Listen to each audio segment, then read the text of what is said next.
It's a real privilege to be here. And what's interesting is that both these amazing people, I hesitated for a moment before calling them people because they have such dimensions to them.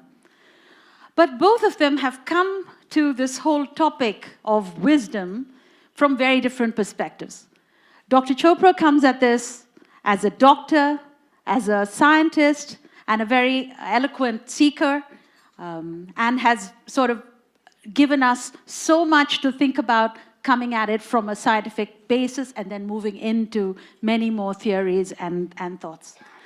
Sadhguru comes at it as a mystic, as somebody who has been, who has sort of seen some of the unknowable and has come to us with a whole bunch of knowledge from that angle. But essentially, the three broad perspectives, they say, and that's just to set a context, and then we can get into the questions, is number one, they say, look, you have to look at the world through a different prism. You have to change your whole prism through which you view your own life, is a broad theme. The second broad theme, if you like, and it ties all back into modern wisdom, the second broad theme is that if you were able to do that, you would have unimmeasurable benefits for the body, and Dr. Chopra has been the expert in talking about the body, and Sadhguru as well, for the mind, because how you experience life is who you are, and then that creates a ripple effect because it makes you better people, and then you could create a better planet. So that's theme number two. And then theme number three is to do that, you have to do a whole lot of things. This is not something that just happens easily. You have to go through a lot of rigorous discipline, and you need a science and technology to get there, essentially. And that science and technology comes in the form of yoga, and different forms of yoga, different forms of inner engineering, and self-inquiry, self-knowledge, self-discipline, and so on, that Dr. Chopra talks about. So there's many, many techniques. So these are three broad themes. Has your own thinking changed over the last, I mean, you both have been talking about variations of this topic for a very long time. Could you just tell us, has that changed a lot? Can you both take that question? First of all, thank you for that amazing invocation. You really created the atmosphere here. And it's a great honor to meet you again, Sadhguru, after all these years. I remember playing frisbee with you in Puerto Rico. And of course, Dr. Jayaraman, one day I will be like you. Okay? So yeah, my thinking has changed in the sense that when I started moving out of mainstream so-called scientific thinking, I was trying to establish in my mind the connection between mind and body. And over the last 4 decades, I have realized, which has been obvious to great sages throughout the centuries, that there's no system of thought that can access truth or reality, whether it's a scientific system of thought or a mathematical system of thought, or these days we talk about quantum physics.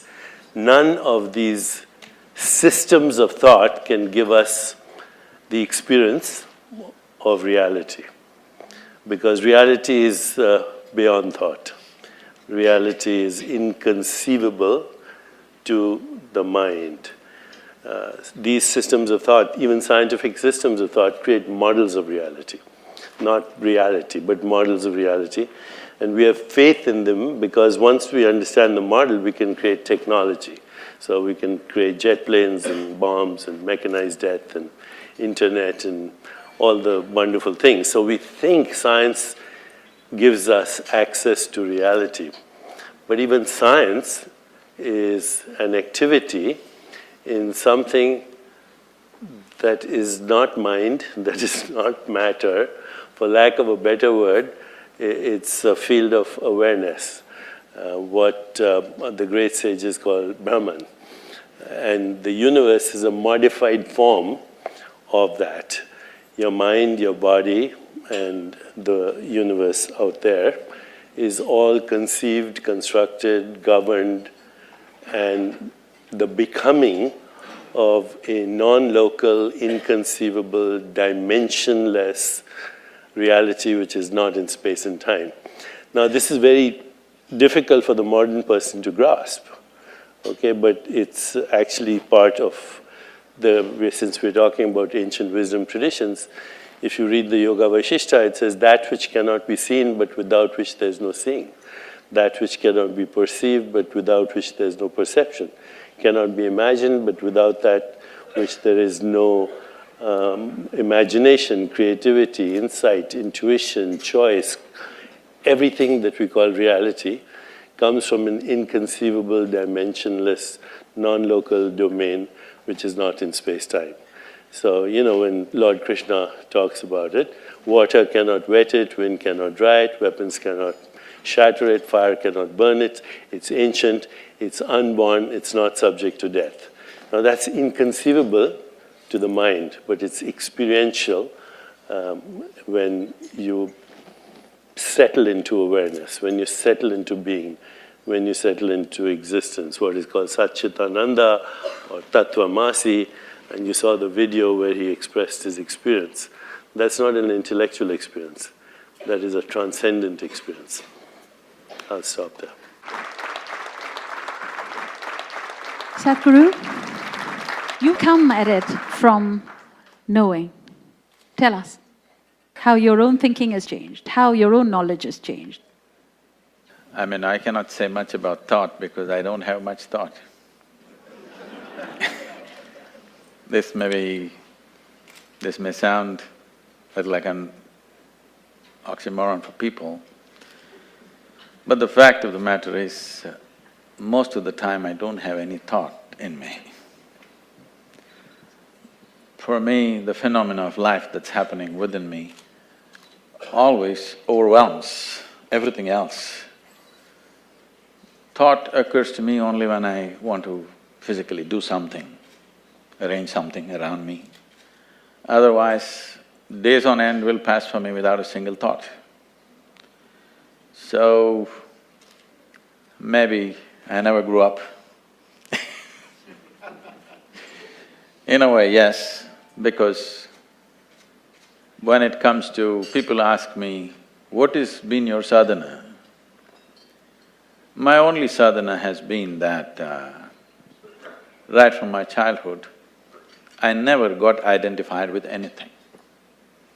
Either the family, or the culture, or the religion, or the society, or various other things happening around you, including your parentage, your siblings.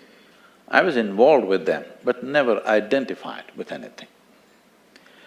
If human intelligence does not tie itself down with identity, every human being will realize the nature of life. Human intelligence is capable of figuring this.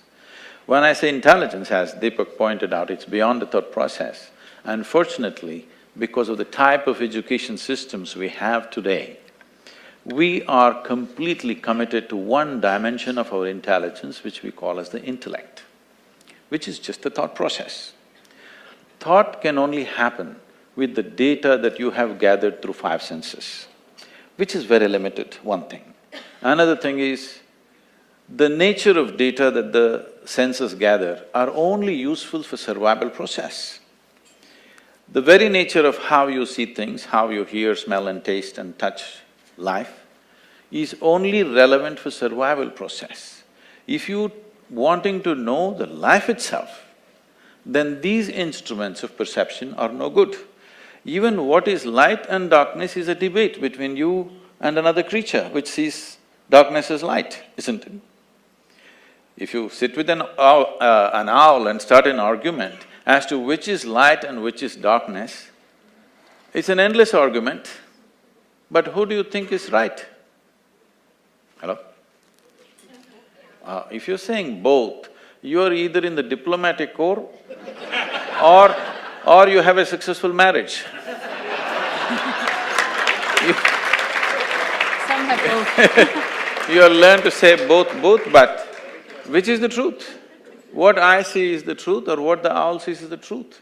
That's not the point, it is just that nature has opened up our sense perception as it is necessary for our survival.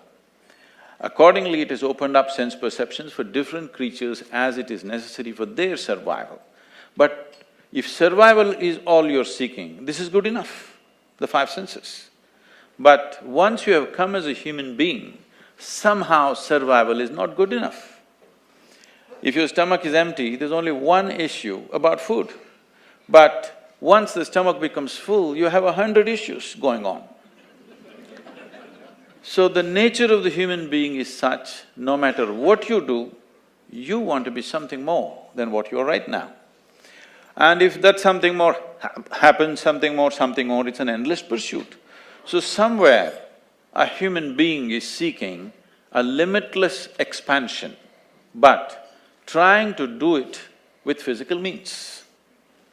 The very nature of physicality is a defined boundary.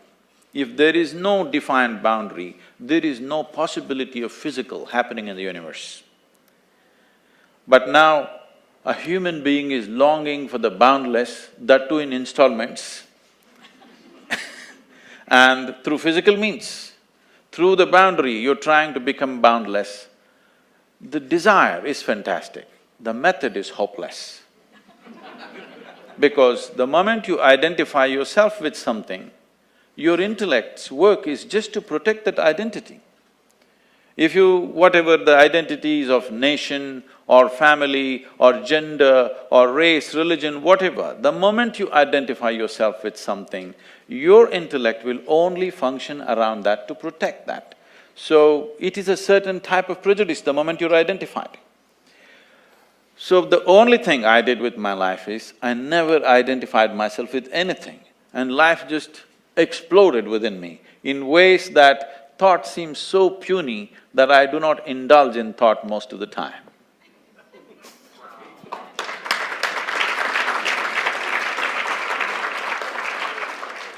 You know, what you're saying, for all of us here, in some way, shape or form, we all pride ourselves on thinking human beings. This is a tough pill to swallow. Thinking is just recycling of the data that you already gathered.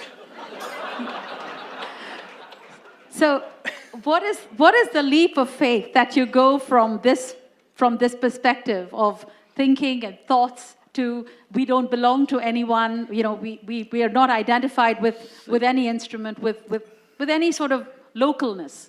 And I know both of you have spoken about that. The thing is, this is not something that people will not get. They will get this. This is not some great teaching I'm telling you.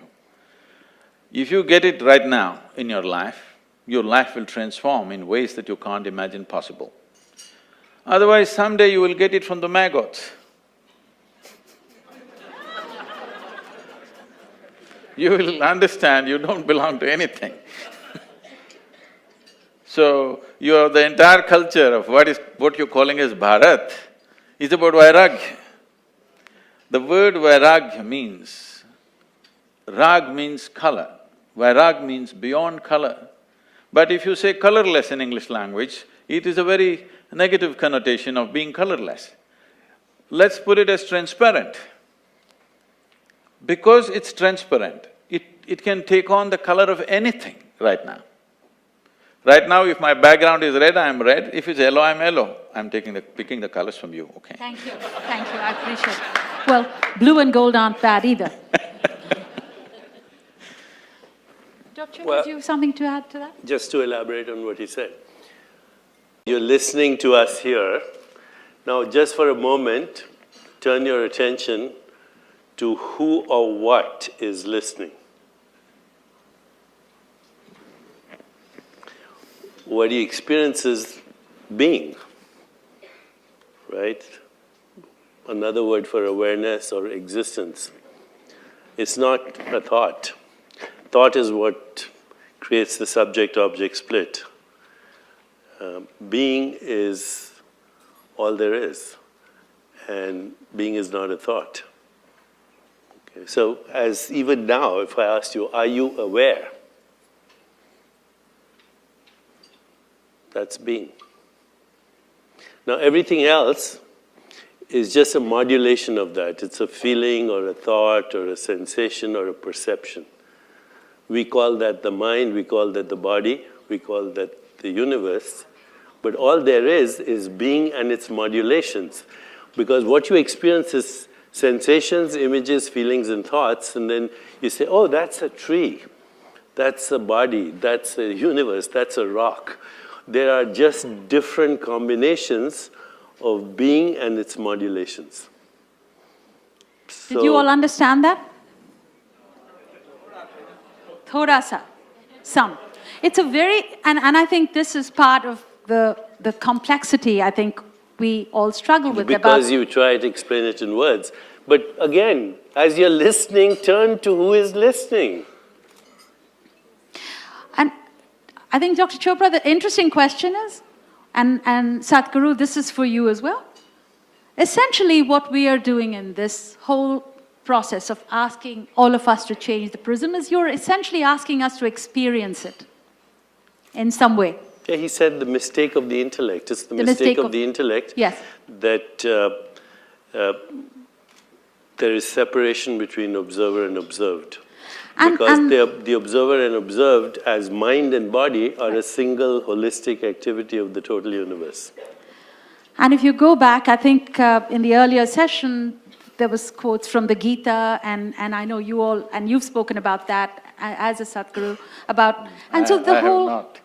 Not now, but Not basically, but the, oh, I'm sorry, then it was, Dr. Chopra, you had spoken about the different forms of the different forms of yoga that have been, the Raja Yoga, the Bhakti Yoga, the path of devotion, and we know that it's been spoken about in the Gita.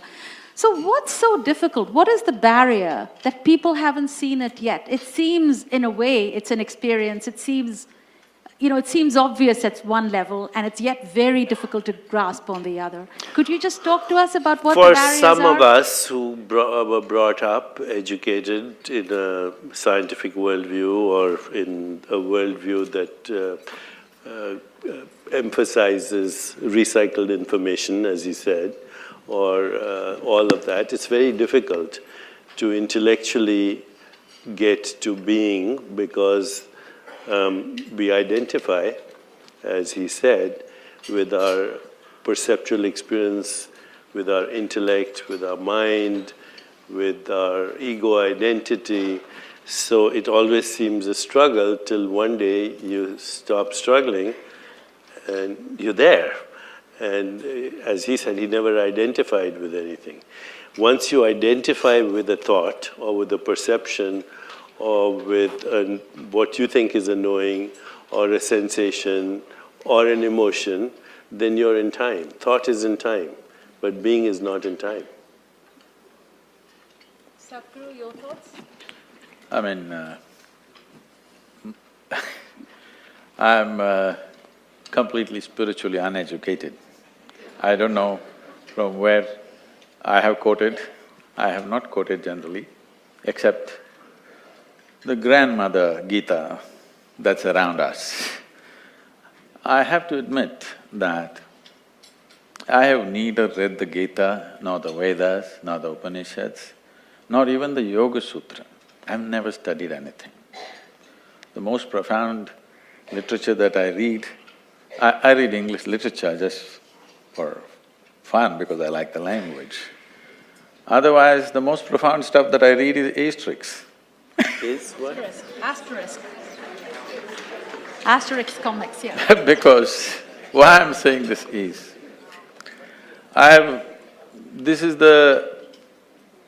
this is what it is. For example, a modern scientist is trying to mathematically deduce the reality. Everything has to fit in to his math, and he will deduct everything and say the entire universe is one. But it's not in his experience. A religious person will say, God is everywhere, so everything is one. But it's not yet in his experience. He believes. One is making deductions, another is believing. A yogi is a hard nut who doesn't believe anything, who doesn't want to deduce anything. Unless it becomes real within him, it's not real for him. So, because of this approach, I never found the need to read anything spiritual. If I read something, it may be a news magazine or literature or something else, but never anything spiritual, because I never wanted to clutter my own clarity with anything outside. And the only thing, the only and only thing I know is, I know this piece of life from its origin to its ultimate, and that's all. Because you know this piece of life, by inference, you seem to know everything else. Today there is a certain theory coming out which is called as the constructional theory. What they're trying to say is, whether you take an amoeba or a human being, whether you take the atomic or the cosmic, the fundamental design is same. It is just the sophistication and the complexity is multiplying. So if the fundamental design is same, if you want to know the entire universe, you just have to know this. And this is the only thing that's available to you, accessible to you.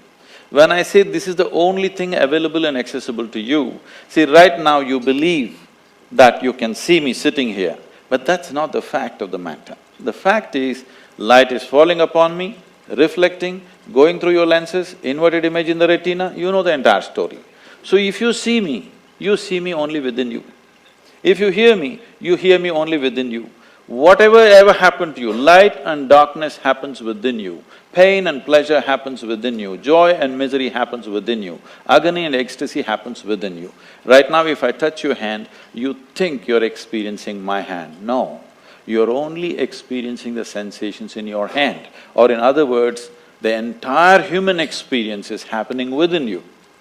The very seat of your experience is within you. What is happening within you, at least you must be able to determine. What is happening within you must happen the way you want it. If what happens within you happens the way you want it, suddenly your ability to create what you want to happen in the world also is tremendously enhanced. Not because you know the world, because you know this. This is why realization was held as the biggest thing. You must understand it's realization, it's not an achievement. It is not an attainment, it's a realization. Realization means it's always there. I was stupid enough not to see it, suddenly one day I saw it. That's what realization means. Never we said any inner things or accomplishments or achievements, they are not any kind of peak climbing. It's just a realization, it's always been there. It was always been there to see. So everybody is quoting Gita, let me also quote. At some point it seems Arjuna asked, I don't know, it's been whether made up by somebody, it's really in Gita, please correct me if it is so. It seems Arjuna asked that, where is this truth that you're talking about? This intangible, unperceivable truth, where is it? It seems Krishna laughed and said, it's at the tip of your nose. Now there are many schools of yoga which are intensely focusing on the tips of their noses and getting headache. Try and see what he is trying to say is, it is the most obvious thing. The most obvious thing, if you pay attention to your existence, not to your thought, not to your emotion, not to the arrangements of life that you've made around you, if you pay attention to the nature of your existence, it is the most obvious thing. It's at the tip of your nose is a metaphor in India that it is the most obvious thing. But by focusing on the tip of the nose, enlightenment will not happen, headache is guaranteed.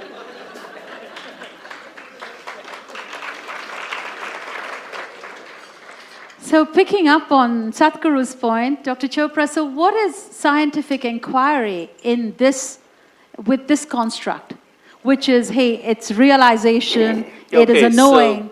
And what… You know, Sadhguru is one of the few lucky ones. I've known two other people who said what he said, that I thank God I never read anything. One was Maharishi Mahesh Yogi. He used to always say, thank God I never read anything because it would have cluttered my mind. And the other was Krishnamurti. He would say the same thing, that, you know, the more you read, the more you clutter your mind. And he also would say, I've never read anything. So that's unusual. He happens to have fallen into existence because he fell into existence, okay, or awareness, or whatever you want to call it, being. I was not, I struggled, okay.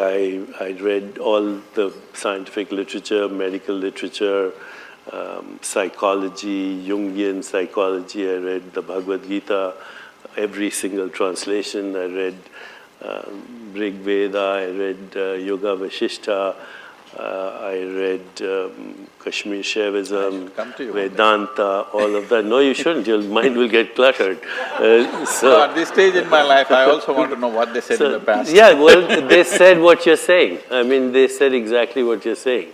But for me, as a person who had been trained to look at things scientifically, it was both a struggle and a need, because reality is not a map, and yet science gives us maps. The Yoga Vasishtha gives us a map, Patanjali gives us a map, the Bhagavad Gita gives us a map.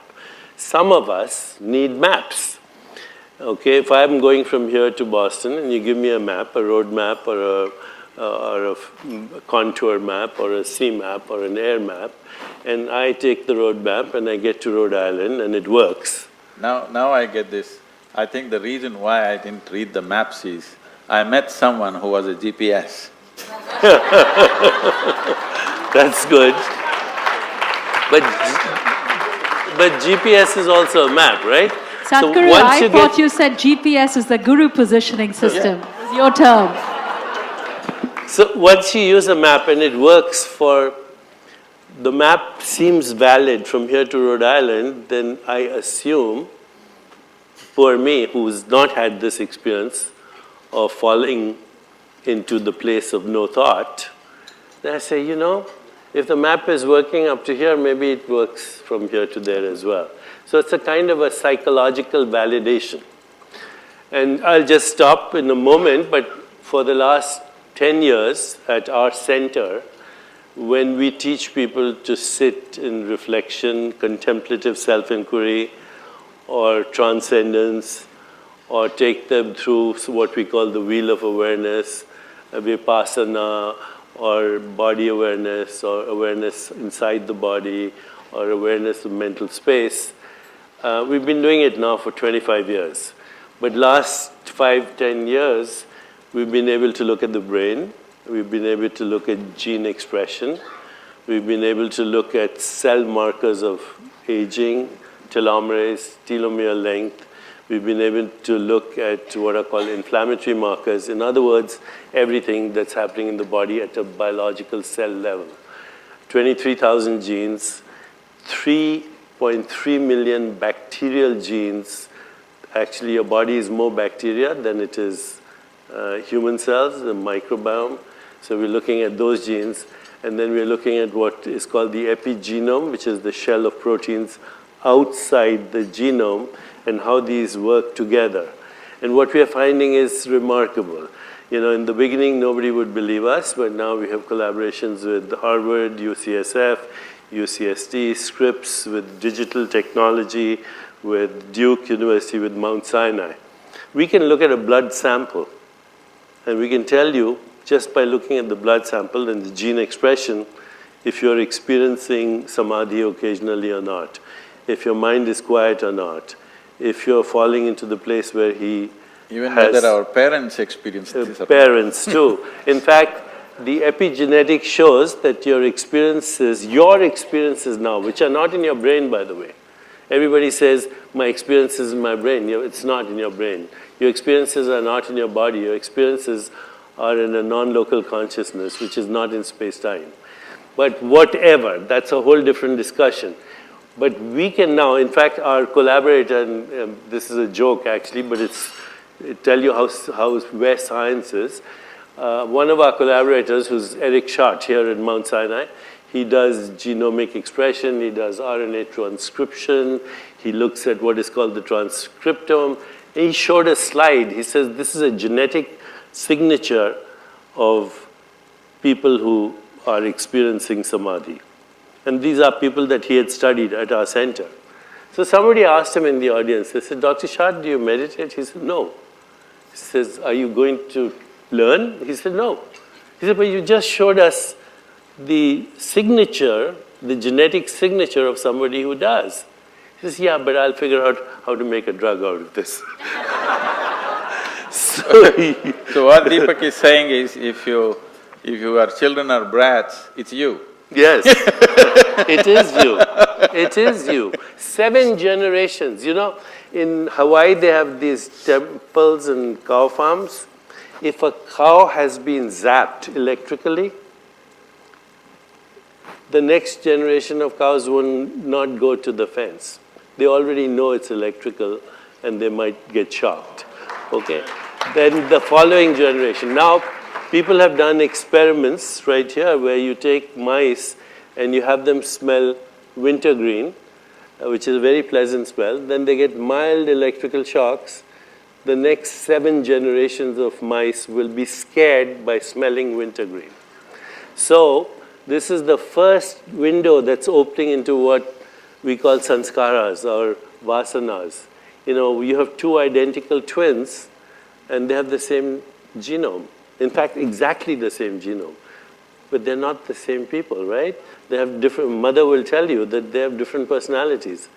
Where is the seat of this personality? Where is it coming from? This is why science opens the window to what people already knew, actually, in our tradition.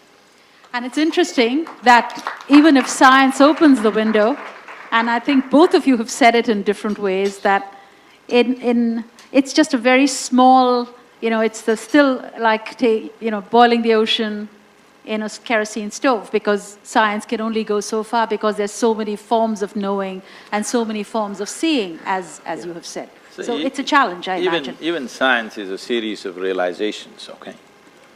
I mean, science is not outside of this. Science has evolved because of series of realizations, but happening in small spurts, not grasping the entirety of it, but in bits and pieces, realization and realization and realization, this is what it is. We say he discovered something, but what it is he observed something. He realized that this is the way it works, some aspect of it. And knowing the physical dimension of how it functions allows you to do many things with the physical world, which you see in the form of technology today. Very important thing though, but science has now brought us to what we call the portal or the door of the sub-empirical.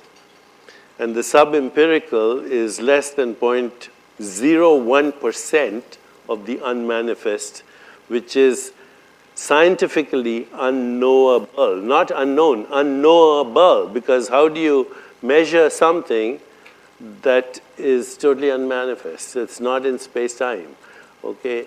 So once you get beyond, I think if I can elaborate on this for just 1 minute, the 2 most open questions in science today, there are 150 open questions, but the 2 most open questions, number 1 is, what is the universe made of? And the answer is we don't know, because 96% of the universe is invisible, what they call dark energy, dark matter, but it's not, those are words. They don't know exactly what it is. One is expanding the universe, one is contracting the universe. Dark energy, 96%, that leaves 4% of the universe, which is atomic. Of that 4%, 99.99% is invisible interstellar dust, which hasn't become stars and galaxies. So the visible universe, which is all the galaxies, the billions of stars, the trillions of planets, is 0.01%. Now that 0.01%, which is made of atoms, is made of particles, but particles, when you're not looking at particles or when they're not interacting with other particles, they disappear, they become waves. So what's the universe made of? Nothing. And this is a scientific fact. The second open question is, where does consciousness come from? And scientists are struggling because they think consciousness is a production of the brain. Just like, bile is a production of your gallbladder, or acid is a production of your stomach, pancreatic juice is made by your pancreas. Oh, so consciousness made by the brain. So they keep struggling. This is called the hard problem of consciousness. Sadhguru mentioned photons. Okay, this is the hard problem. This I'll just stop in 1 second. But right now you're looking at this. This is blue, this is red. You're seeing this beautiful shirt. What's coming to your eyes are colorless photons. What's going to your brain is an electrical current. What's happening in your brain is chemistry. You're not experiencing chemistry or electrical currents. You're experiencing a three-dimensional reality in space-time. No one knows how that happens, so they keep struggling and struggling. If I ask you to imagine a beautiful sunset on the ocean, do it right now. You see a picture. There's no picture in your brain. So, the fact that the brain produces consciousness is just an idea. Nobody has ever proved that. Consciousness is not in the brain. The brain is in consciousness. The body is in consciousness. The mind is in consciousness. The whole universe is in consciousness. And you cannot get at it through a system of thought.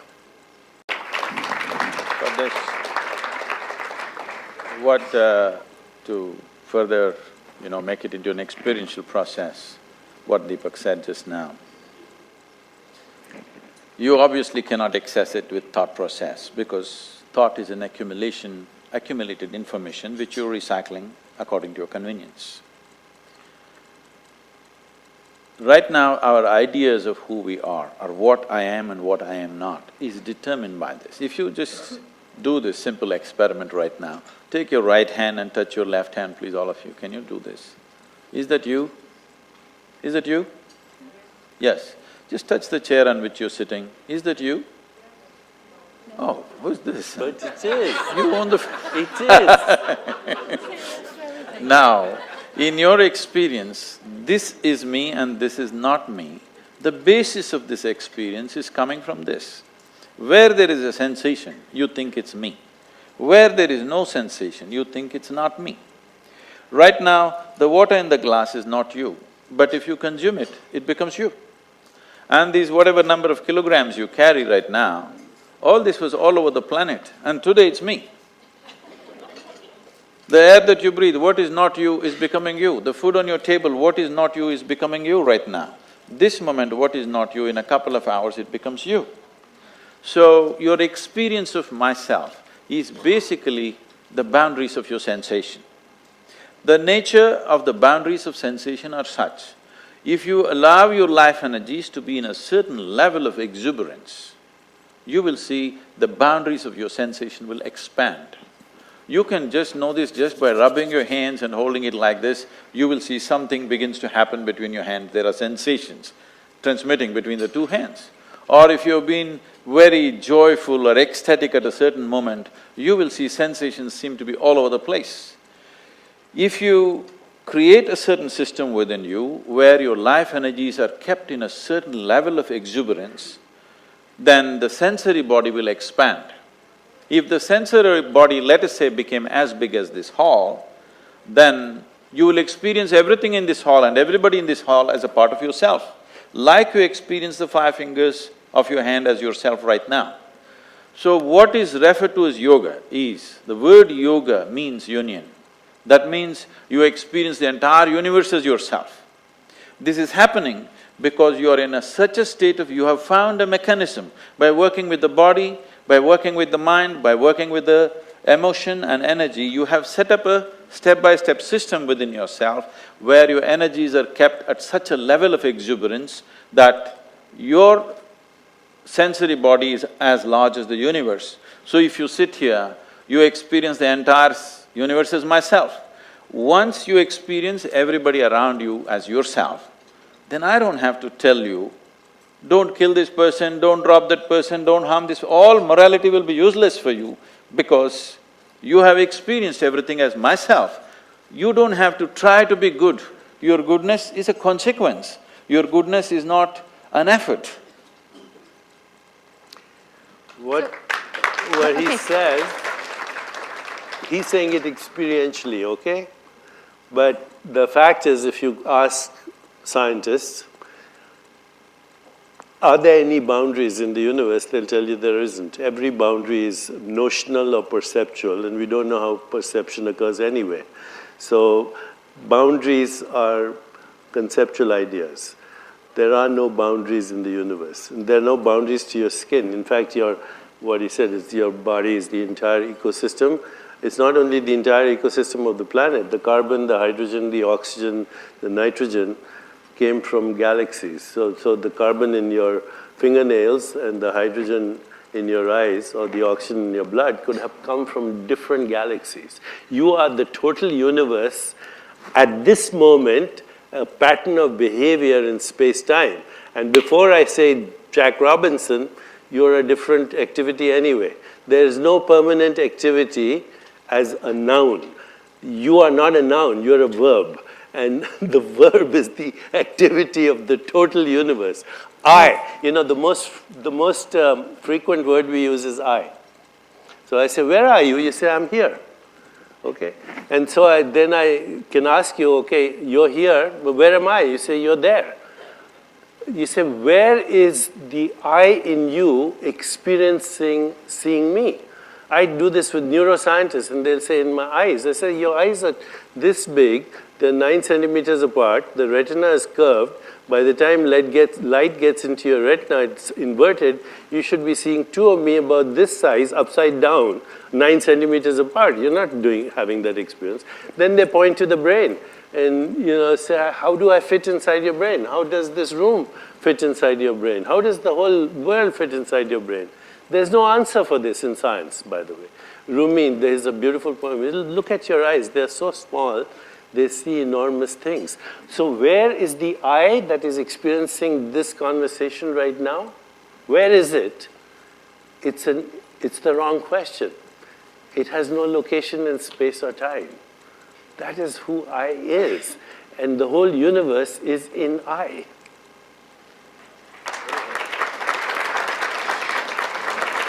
So just let's wrap up this segment of the discussion. If you had $10 billion to spend on scientific exploration or giving experiences to people to get their own path of realization, where would you spend it? Both of you. Well, I want individual answers. The answer 10, 12 words or okay, less. The answer is obvious, experience, but I would have a problem with that because I work with scientists. I'm going from here to a conference on science. I need to be able to talk to my peers. Okay, so while the answer is experience, and experience doesn't cost $10 billion, I would probably go science just because I'm still struggling with my scientific peers. Sadhguru?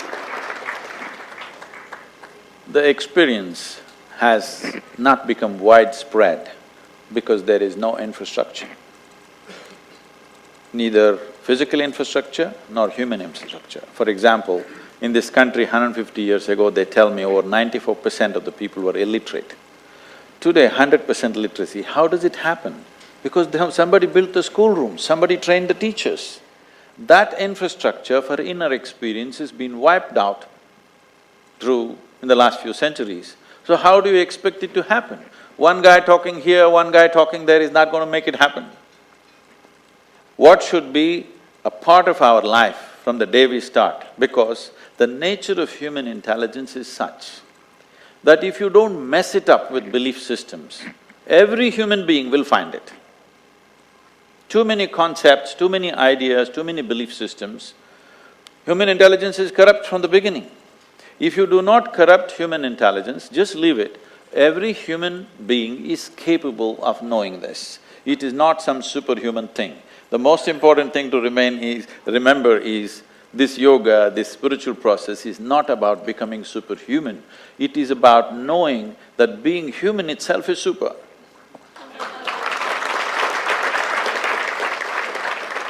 What's your definition of success? Success is the ability to love and have compassion.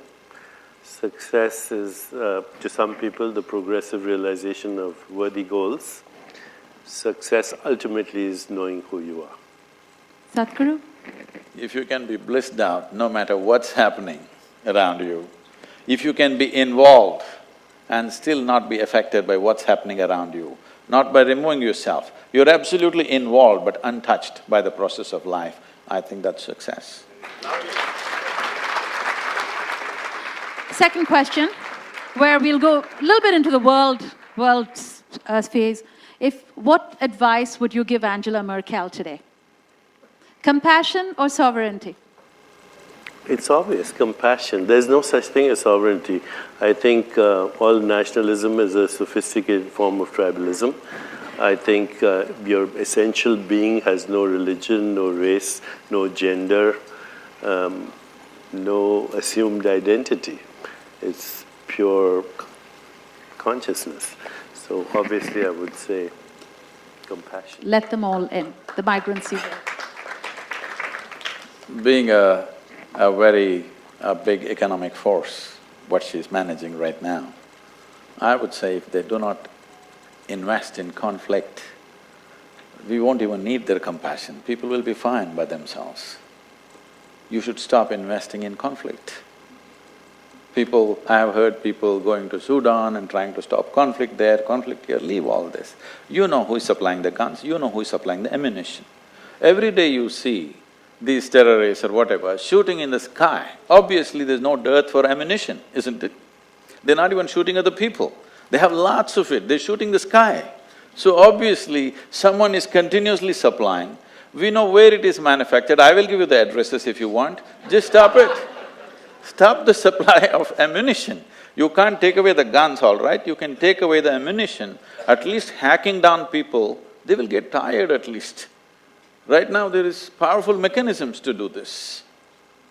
So if you do not invest in conflict, if you do not invest in creating problems in the world, we will not need your compassion.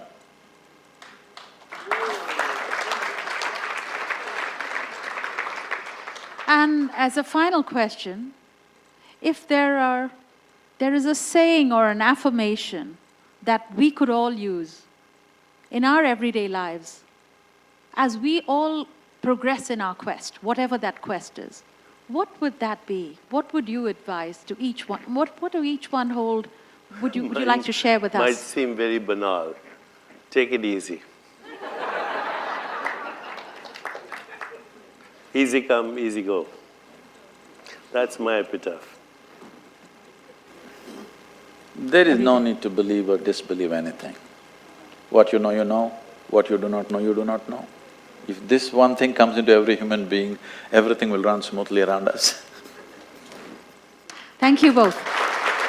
Ladies and gentlemen, let's give a very big hand to Sadhguru and Deepak Chopra.